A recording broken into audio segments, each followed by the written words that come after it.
صحابہ کرام علیہ مرضوان آقا علیہ الصلوۃ والسلام کے میلاد سے کتنی محبت کرتے تھے اور اولیاء نبی کے میلاد سے کتنی محبت کرتے تھے، چند فرامین سنیے اور ایمان تازہ کیجیے۔ علامہ ابن حجر مکی رحمۃ اللہ تعالی علیہ اپنی کتاب النعمت الکبریٰ صفحہ 58 پر ان فرامین کو نقل کرتے ہوئے فرماتے ہیں، سیدنا صدیق اکبر رضی اللہ تعالیٰ عنہ جید صحابی، کمال کے صحابی، افضل الخلق بعد الانبیاء بالتحقیق سیدنا ابو بکر صدیق، وہ صحابی جن پر حضور کو بھی ناز ہوتا تھا، جن پر میرے آقا بھی فخر کرتے تھے، وہ صحابی کہ جو آقا علیہ الصلوۃ والسلام کی بارگاہ میں مقبول محبوب ہے، حضور کے منظور نظر ہے، جن کا لمحہ لمحہ حضور کی محبت میں، حضور کے پیار میں، حضور کے عشق میں گزرا۔ انبیاء کے بعد ساری انسانیت میں، انبیاء رسولوں کے بعد ساری انسانیت میں، ساری انسانیت کا مطلب آدم علیہ السلام سے لے کر قیامت تک، جو آئے، جو ہیں، جو آئیں گے، ان تمام سے افضل و اعلیٰ ہستی سیدنا صدیق اکبر رضی اللہ تعالیٰ عنہ کی ذات مبارکہ ہے۔ یہ حضور کے میلاد سے کتنی محبت کرتے تھے، فرماتے ہیں من انفق درہمن علی قراءت مولد النبی صلی اللہ علیہ وسلم کان رفیقی فی الجنہ۔ کون کہہ رہے ہیں؟ صدیق اکبر رضی اللہ تعالیٰ عنہ۔ کیا فرمایا؟ جو پیارے مصطفیٰ صلی اللہ علیہ وسلم کے میلاد پر ایک درہم خرچ کرے، آج کے دور میں سمجھے 50 روپے، درہم چاندی کا سکہ، ایک درہم خرچ کرے، تو صدیق اکبر فرماتے ہیں نبی کے ذکر کی خوشی میں، نبی کے میلاد کی خوشی میں، من انفق درہمن علی قراءت مولد النبی، حضور کی ولادت کی خوشی میں محفل سجا کر اگر اہل خانہ نے ایک درہم خرچ کیا تو فرمایا اللہ اسے 2 انعام عطا کرے گا۔ کون سے؟ کانا رفیقی فی الجنہ، اللہ حضور کی میلاد کی خوشی میں اسے جنت میں داخل بھی کرے گا اور جنت میں اسے صدیق اکبر کا پڑوس بھی عطا کرے گا۔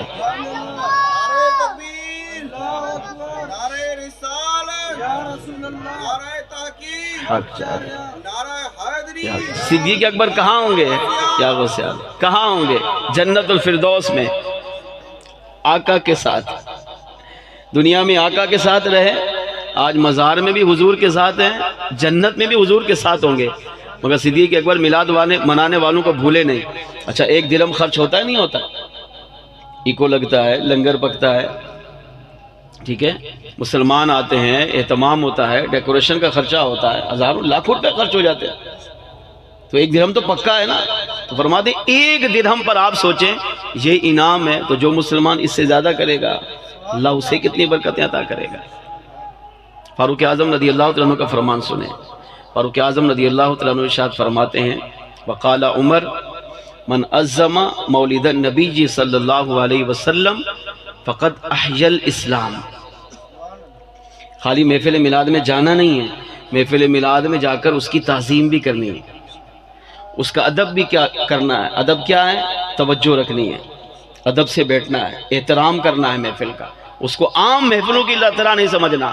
تو فاروق اعظم فرماتے ہیں من عظم مولد النبی، جو حضور کے میلاد کی محفل میں گیا، حضور کے ذکر کی محفل میں گیا اور وہاں جا کر اس کی تعظیم کی، اس کا ادب کیا، اس کا احترام کیا، وہاں بیٹھا رہا، وہاں دین سیکھا، اس پر عمل کیا، ادب و احترام کو باقی رکھا، تو فرماتے ہیں یہ چھوٹا عمل نہیں ہے، فقد احیا الاسلام، اس نے حضور کے میلاد میں شرکت کر کے گویا کہ اسلام کو زندہ کر دیا۔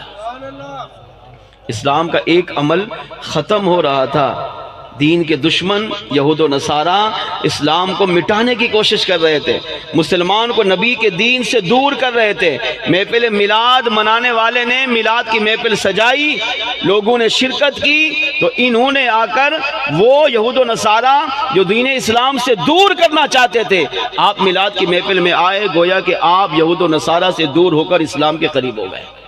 تو فرماتے ہیں اس نے اسلام کو زندہ کیا ہے۔ فاروق اعظم چھوٹی چیز نہیں ہے، میرے آقا فرماتے ہیں لو کان بعدی نبی لکان عمر بن خطاب، اگر میرے بعد کوئی نبی ہوتا تو فاروق اعظم ہوتے ہیں، لیکن فرمایا انا خاتم النبیین لا نبی بعدی، میں ہی اللہ کا آخری نبی ہوں اور قیامت تک اب کوئی نبی آ ہی نہیں سکتا۔ وہ فاروق اعظم فرمایا فقط احیا الاسلام، محفل میلاد گھر میں سجا کر فرماتے اس نے اسلام کو زندہ کیا۔ عثمان غنی رضی اللہ عنہ کا فرمان سنیں۔ کون عثمان غنی؟ جو ذو النورین ہیں، جن کے نکاح میں مصطفیٰ جان رحمت کی 2 شہزادیاں آئی ہیں، اور میرے آقا کتنی محبت فرماتے تو عثمان غنی سے فرماتے ہیں کاش ایک روایت میں 40 ایک روایت میں 100، کاش اللہ مجھے 40 بیٹیاں اور دوسری روایت میں 100 بیٹیاں عطا کرتا تو میں ایک کے بعد ایک کر کے سب کا نکاح عثمان سے کر دیتا۔ کتنی محبت کرتے ہوں گے۔ اور یہ وہ فضیلت ہے جو آدم علیہ السلام سے لے کر قیامت تک کسی کو بھی حاصل نہیں ہوئی۔ کسی بھی امتی کے نکاح میں نبی کی 2 بیٹیاں نہیں آئی، صرف عثمان غنی کے نکاح میں آئی۔ ان کے بارے میں یہ کیا فرماتے ہیں؟ آپ ارشاد فرماتے ہیں من حضر مولد النبی صلی اللہ من انفق درہما علی قراءت مولد النبی صلی اللہ علیہ وسلم وعظمہ، عثمان غنی فرماتے ہیں جو شخص حضور کے میلاد پر 1 درہم خرچ کرے،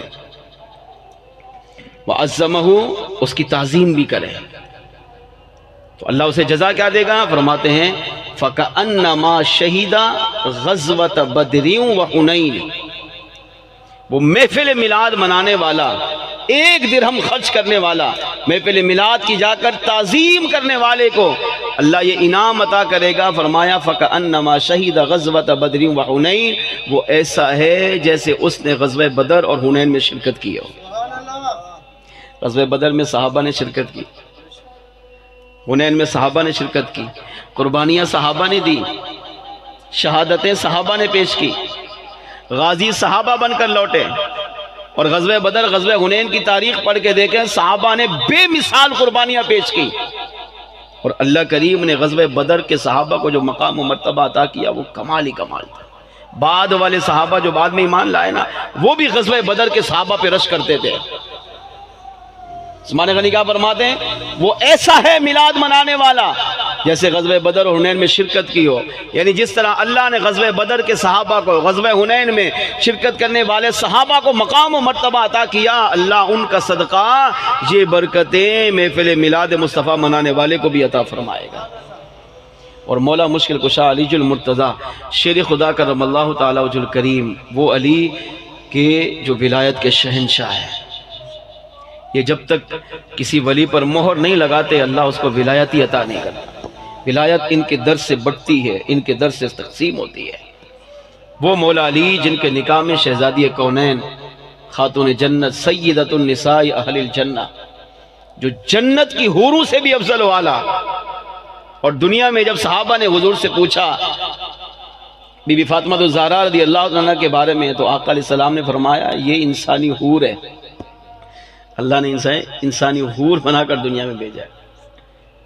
اور کتنا نبی ان سے پیار کرتے تھے، میرے آقا فرماتے ہیں میری بیٹی خاتون جنت میرے دل کا ٹکڑا ہے، دل کا چین ہے، دل کا قرار ہے۔ ان کا نکاح حضور نے مولا علی سے کیا۔ وہ مولا علی رضی اللہ تعالیٰ عنہ کتنے کمال کے صحابی، فرماتے ہیں من حضر مولد النبی صلی اللہ علیہ وسلم وعظمہ، جس نے حضور کی محفل میلاد میں شرکت کی، وعظمہ اس کی تعظیم کی۔ نمبر 3 وکان سببا لقراءتہ، اور محفل میلاد پڑھانے کا سبب بنا۔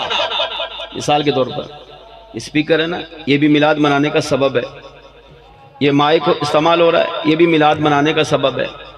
آپ میں سے ہر ایک پہلے آئے یا بعد میں آئے یا بیچ میں آئے، ہر ایک آنے والا یہ میلاد کا سبب ہے، یعنی جیسے جیسے آتے جائیں گے تو تعداد بڑھتی جائے گی۔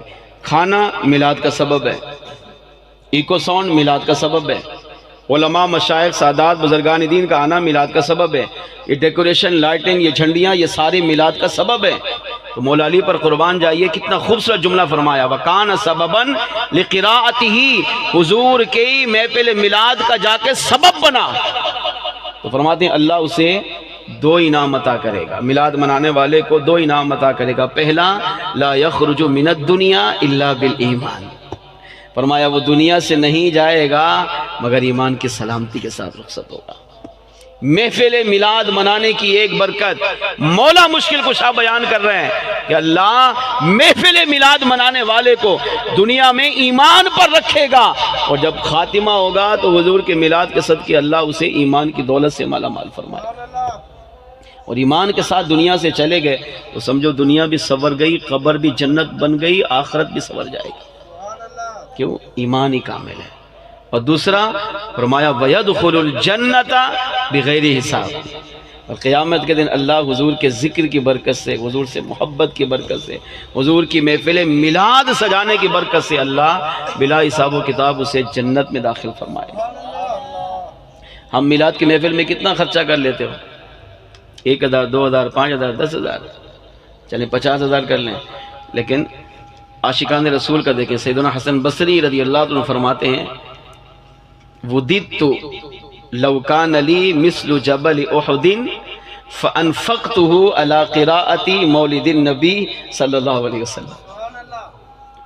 فرماتے ہیں حسن بصری رضی اللہ عنہ فرماتے ہیں وَدِدْتُ، میری یہ تمنا ہے، میری یہ خواہش ہے، کیا؟ فرماتے ہیں کاش اللہ مجھے احد پہاڑ کے برابر سونا عطا کرتا اور میں وہ سارے کا سارا سونا لَأَنفَقْتُهُ عَلَى قِرَاءَةِ مولد النبی صلی اللہ علیہ وسلم، وہ سارا سونا حضور کے میلاد پہ خرچ کر دیتا ہے۔ احد پہاڑ کتنا بڑا ہے، جو حاجی یا عمرہ کرنے گئے ہیں ان کو پتا ہے، سب سے بڑا پہاڑ۔ یہ ایک چھوٹا پہاڑ نہیں ہے، ایک جگہ سے شروع ہوتا ہے اور چلتا رہتا ہے، کتنے میلوں پر ایک پہاڑ پھیلا ہوا ہے، اور یہ وہ پہاڑ ہے جس سے تو حضور محبت کرتے تھے۔ آقا فرماتے تھے یحبنی و احبہ، احد پہاڑ مجھ سے محبت کرتا ہے، ہم اس سے محبت کرتے ہیں۔ حسن بصری رضی اللہ عنہ فرماتے ہیں کہ کاش اللہ مجھے احد پہاڑ کے برابر سونا عطا کرتا اور وہ سارے کا سارا سونا میں نبی کے میلاد پہ خرچ کرتا۔ اور جنید بغدادی رضی اللہ تعالیٰ عنہ نے کتنا خوبصورت جملہ بیان کیا، اللہ کرے یہ ہمیں سمجھ میں آ جائے۔ میلاد کی اس سے بڑی برکت نہیں ہے۔ وقال جنید بغدادی رضی اللہ تعالیٰ عنہ من حضر مولد النبی صلی اللہ علیہ وسلم وعظمہ فقد فاز بالایمان۔ جنید بغدادی رضی اللہ تعالیٰ عنہ میلاد شریف کی سب سے بڑی برکت بیان کرتے ہوئے فرماتے اللہ کی ولی، اللہ کی بارگاہ میں مقبول محبوب ولی، فرماتے ہیں جو من حضر مولد النبی، جو حضور کی میلاد کی محفل میں حاضر ہوا وعظمہ، اور وہاں بیٹھ کر اس کی تعظیم کی، اس کا ادب کیا، اس کا احترام کیا، اللہ اس احترام کی برکت سے، شرکت کی برکت سے فرما اسے سب سے بڑا انعام ہی عطا کرے گا، فقد فاز بالایمان، وہ ایمان کی سلامتی میں کامیاب ہو جائے گا۔ وہ دنیا میں رہے گا تو ایمان پر رہے گا، جیے گا تو ایمان پر جیے گا، اور جب اس کا خاتمہ ہوگا اللہ حضور کے میلاد کے صدقے اس کا خاتمہ ایمان پر فرمائے گا۔ اس سے پتہ چلا کہ میلاد وہ بابرکت عمل ہے جس سے ایمان سلامت ہو جاتا ہے، ایمان پر جینا نصیب ہوتا ہے، ایمان پر مرنا نصیب ہوتا ہے۔ میلاد کو صحابہ بھی پسند کرتے تھے، میلاد کو اولیاء بھی پسند کرتے تھے، میلاد کو شہداء بھی پسند کرتے تھے، میلاد کو صدیقین بھی پسند کرتے تھے، میلاد کو صالحین بھی۔ وہ امتی ہے ہی نہیں جو نبی کا میلاد نے منائے، کیسے وہ امتی کیسا ہے جو اپنے نبی کے ذکر کی محفل نہ سجائے؟ تو ہمیں چاہیے کہ ہم بھی اپنے گھروں میں بھی نبی کے ذکر کی محفل سجائیں، اور جہاں جہاں ہو اس میں شرکت بھی کریں۔ آئیے مل کر آخر میں آپ بھی اپنے نبی کے میلاد کو اپنی زبان سے ادا کر لیجئے۔ تیرا میلاد میں کیوں نہ مناواں یا رسول اللہ، تیرا میلاد میں کیوں نہ مناواں یا رسول اللہ۔ یقیناً آپ ہر عاشق کے گھر تشریف لاتے ہیں، یقیناً آپ ہر عاشق کے گھر تشریف لاتے ہیں۔ میرے گھر میں بھی ہو جائے چراغ یا رسول اللہ، میرے گھر میں بھی ہو جائے چراغ یا رسول اللہ، تیرا میلاد میں کیوں نہ مناواں یا رسول